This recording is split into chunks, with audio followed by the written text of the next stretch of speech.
আসসালামু আলাইকুম everyone. Jewel channel পক্ষ থেকে আপনাদেরকে আবারও অভিনন্দন ও শুভেচ্ছা।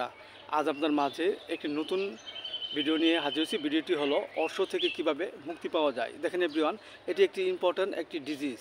আমাদের মানবদেহে নানানবিধ কারণে অর্শরোগটি দেখা দিতে পারে।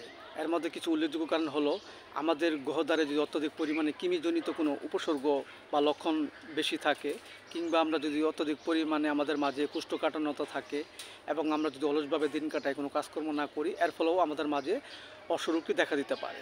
অর্শরোগ দুই ধরনের হয়ে থাকে, একটি হলো অন্তবলীয় অর্শরোগ, আরেকটি হলো বহুবলীয় অর্শরোগ। আবার বংশগত কারণেও আমাদের মাঝে এই অর্শরোগটি দেখা দিতে পারে। সো এভরিওয়ান, এই রোগটি আমাদের মাঝে হলে আমরা কিভাবে চিকিৎসা করব তা হলো, এই রোগ আক্রান্ত ব্যক্তিটির যদি হঠাৎ পায়খানা খুব শক্ত হয়, সহজে নির্গত হয় না এবং পায়খানার সাথে রক্ত বের হয়, টান টান ব্যথা করে, জলে, এক্ষেত্রে আমরা যে ওষুধটি সেবন করবো সেটা হলো কোলেসোনিয়া মাদার। আমরা 4 ফোঁটা করে সকাল বিকাল 2 বার সেবন করতে পারি। এছাড়া যদি আমাদের গ্রহদ্বার থেকে যদি টকটকে চাকা চাকা লাল বর্ণের রক্ত বের হয়, এই ক্ষেত্রে আমরা যে ওষুধটি সেবন করবো সেটা হলো মেলিফোনিয়া 30। আমরা 2 ফোঁটা করে সকাল বিকাল 2 বার সেবন করতে পারি। এছাড়া এই রোগ আক্রান্ত ব্যক্তিটির মাঝে যদি কোমর ব্যথা থাকে এবং পায়খানা দিয়ে রক্ত বের হয় এবং টান টান ব্যথা করে এবং খোঁচা মারার মতো ব্যথা অনুভূতি হয়, এক্ষেত্রে আমরা যে ওষুধটি সেবন করবো সেটা হলো এসকোলাসিভ মাদার। আমরা 4 ফোঁটা করে সকাল বিকাল 2 বার সেবন করতে পারি।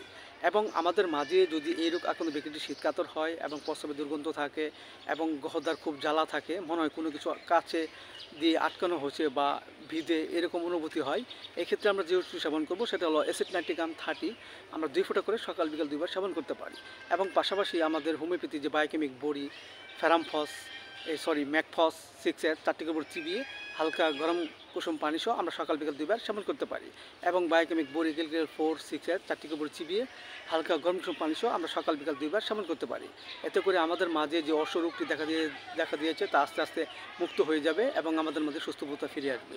সো এভরিওয়ান, ভিডিওটি ভালো লাগলে অবশ্যই আপনারা লাইক দিবেন, পাশে থাকবেন। সবাই ভালো থাকেন, সুস্থ থাকেন।